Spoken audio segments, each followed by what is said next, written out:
자, 설교를 시작하면서 동영상을 한 편, 영상을 한 편 보기를 원합니다. 얼마 전에 백상예술대상이라는 시상식이 있었어요. 뭐 영화, 연기하는 이들, 방송인들의 시상식인데 거기서 참 눈에 띄는 순서가 하나 있었는데 아역 배우들이 노래를 한 겁니다. 이 노래를 저희 좀 보겠습니다.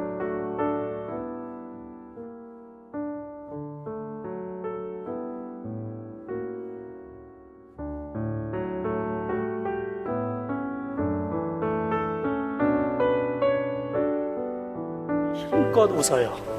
다시 돌아올 거예요. 우리 힘껏 웃어요. 참 희망적입니다. 이 드라마의 그 대사들도 참 멋있고 참 힘이 있어요.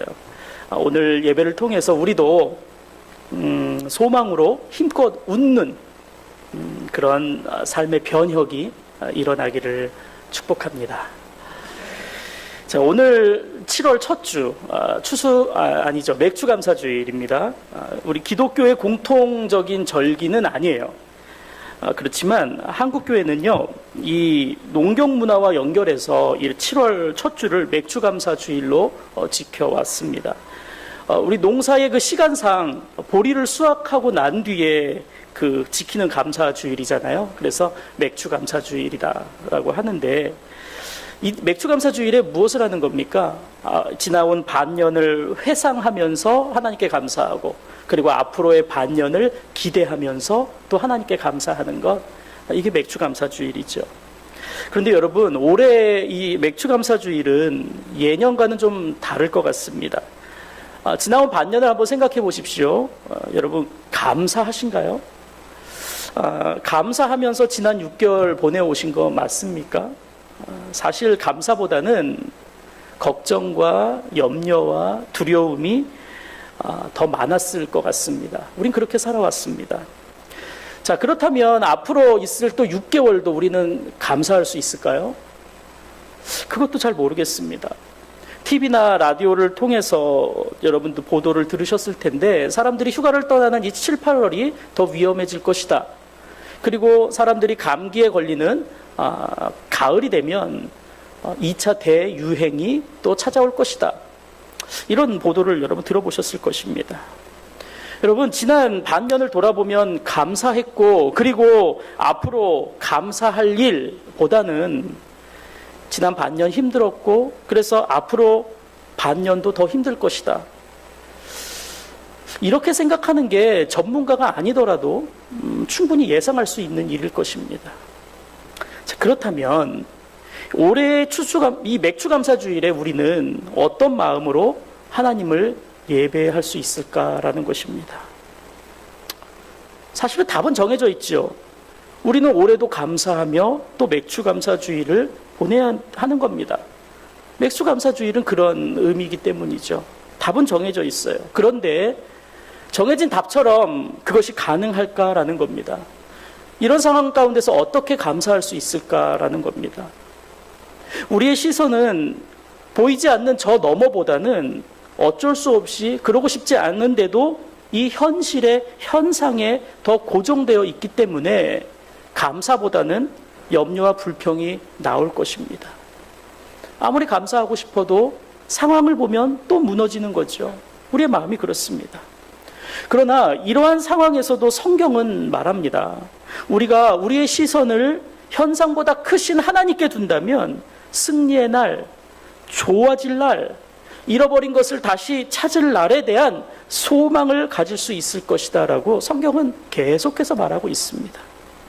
자, 그렇다면 우리의 시선을 하나님께 두면 소망을 가질 수 있다고 말하는 그 근거가 무엇일까요? 현상이 그렇지 않더라도 우리는 근거를 알게 되면 그래도 우리는 소망을 가질 수 있고 믿음을 가질 수 있다는 겁니다. 자, 우리의 시선을 하나님께 두면 소망을 가질 수 있다는 그 근거. 오늘 본문에서 우리는 그 근거를 볼 수 있습니다. 오늘 본문에서 우리는 변혁하시는 하나님을 보게 됩니다. 변혁하시는 하나님. 이 베드로 전서를 쓴 시기가요, 역사적으로 로마의 폭군, 로마 황제 아시죠? 로마 황제의 그 시대의 어간입니다. 그 말은 곧 말씀에서 보면 당시에 전국적으로 대대적으로 박해가 시작되진 않은 것 같은데, 하지만 지역적으로는 이미 박해가 시작되었다는 걸 알 수 있습니다. 그래서 로마 황제를 숭상하지 않는 그리스도인들은 고난 가운데 있었던 것이죠. 어떤 고난일까요?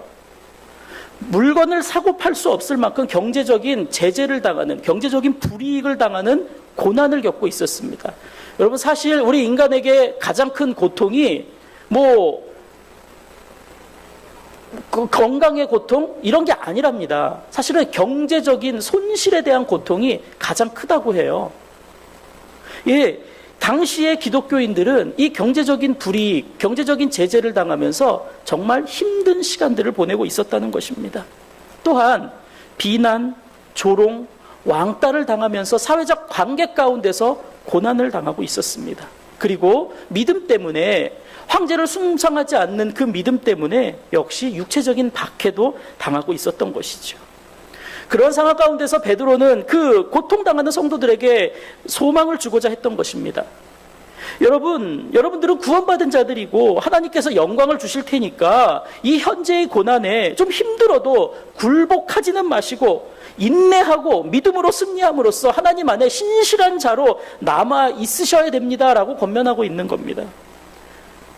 그렇습니다. 베드로가 이 편지를 보내는 대상은 본도, 갈라디아, 갑바도기아, 아시아, 비두니아의 나그네라고 하는 사람들입니다. 누구죠? 유대인의 입장에서 보면 다 이방인들이라는 겁니다.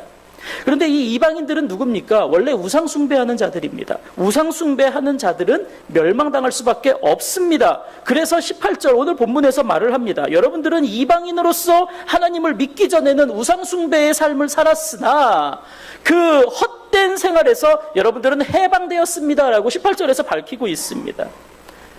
바울도 이 베드로와 마찬가지의 이야기를 했습니다. 우상 숭배하는 삶에 대해서 그 삶은 약속의 밖에 있는 삶이고 허물과 죄로 죽었던 삶이고 의미 없고 허무한데 굴복했던 삶이고 어두운 세력의 종이었던 삶이었노라고 말했습니다. 자, 그런데 이 헛된 생활에서 해방된 것은 돈과 힘으로 산 것이 아니라 전적으로 흠없고 티 없는 예수 그리스도의 피로 된 것이다 라고 말하고 있습니다. 즉 무가치하고 공허한 인생을 살 수밖에 없었던 자들을 그리스도의 피의 대가로 자유하게 하시는 은혜와 긍휼을 하나님으로부터 받았노라고 말하고 있습니다. 그 결과 이 이방인들이 어떻게 됩니까? 그 그리스도 예수의 대속의 죽음을 통해서 이제는 비로소 하나님 안에 거하게 됐다고 말합니다. 그 말은 하나님과 가까이 할 수도 없는 존재인 이 이방인들이 이제는 그 존재가 변혁돼서 하나님과 연합되었노라고 말하고 있습니다. 그런데 그 하나님은 어떤 분이신가? 그리스도를 무덤에 두지 않으시고 죽은 자 가운데서 살리시고 그에게 영광을 주신 분이라고 오늘 본문에서 말하고 있는 것입니다. 그러므로 오늘 우리가 읽은 이 본문의 내용들을 정리해보면 이런 겁니다.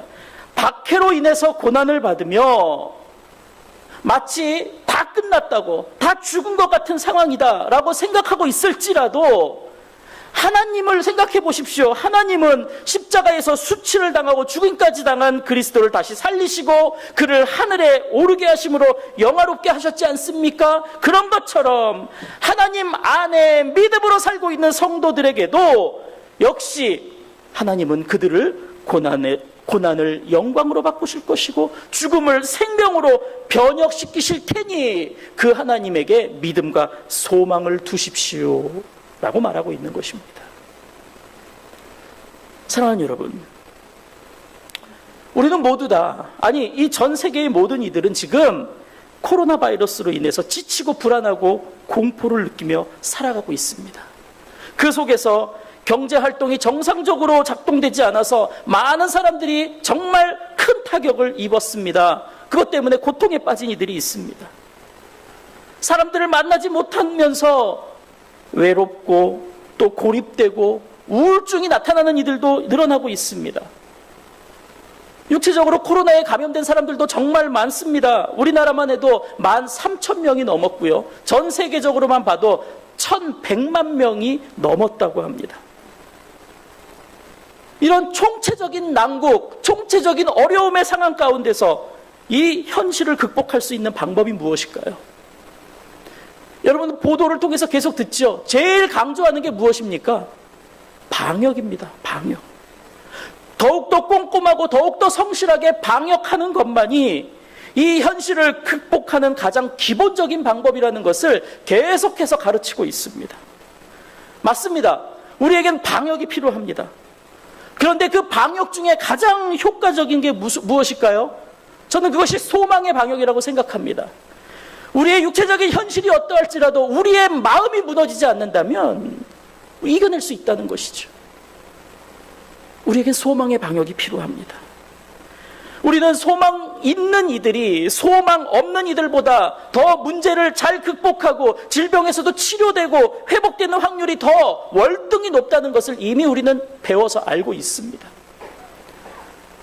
그렇다면 우리는 어떤 소망의 방역이 필요한 걸까요?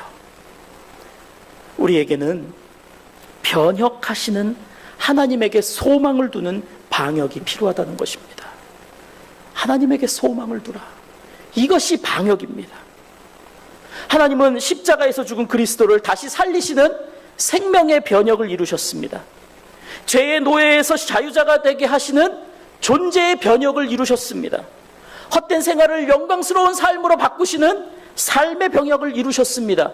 그리고 그 변혁을 지금도 이루어가고 계시는 중이십니다.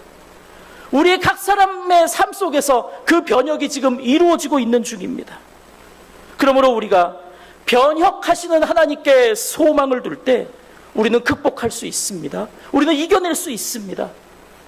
우리가 서두에서 보았던 영상 중에 손예진 씨가 했던 그 대사, 여러분 생각나십니까? 정말 기가 막혀요. 바람은 지나가려고 불어요. 머무르려고 부는 게 아닙니다. 정말 우리의 이 현실에 정말 엄청난 통찰을 주는 정말 강력한 대사 아니겠습니까? 아멘이 절로 나오는 대사입니다. 바람은 머무르려고 부는 게 아니에요. 맞습니다, 여러분. 우리에게 고난이 옵니다. 누구에게든지 고난이 옵니다. 그런데 아무도 그 고난이 왜 오는지 알지 못합니다. 언제 그 고난이 내게서 없어질지 알지 못합니다. 그래서 고난 앞에서는 지레 겁먹고 답답한 겁니다. 이 코로나의 공포가 언제 사라질지 아무도 모릅니다. 이 코로나 때문에 이 사회 곳곳에 그리고 전 세계 나라들 가운데서 일어나고 있는 경제적, 정치적, 외교적 문제들 언제 회복될지 아무도 모릅니다. 그리고 그 안에 있는 사람들 속에 드리워지고 있는 이 심리적인 문제들 언제 정상으로 회복될지 아무도 모릅니다. 아무도 몰라요. 그러나 확실한 것이 하나 있습니다. 그것이 뭘까요? 고난이 우리에게 왔지만 그 고난은 우리에게 계속 머무르려고 온 것이 아니라는 사실입니다. 사랑하는 여러분, 올해의 맥주감사절에도 감사가 생겨나길 바랍니다. 우리는 감사가 생겨나게 될 것입니다. 고난이 왔지만 이럴수록 우리가 누구를 더욱더 바라보고 붙잡아야 할 것인지 그것이 선명해지게 됩니다. 우리의 믿음의 대상이 누구인지 명확해지는 것, 이것이 감사할 일 아닙니까? 그리고 우리가 믿는 그분이 새롭고 놀라운 일을 행하실 것이기에 우리는 감사할 수 있다는 것입니다. 사랑하는 여러분, 우리 하나님은 우리에게 감사할 일들을 분명히 보게 해주실 것입니다. 그리고 이 남은 반년, 아니 앞으로의 우리의 삶, 우리 하나님께 소망을 두시길 축복합니다. 변혁의 하나님께서 이 고난의 바람을 소멸시키시든지 아니면 이 바람을 이기게 하시든지 분명히 살아있는 역사를 나타내실 것입니다.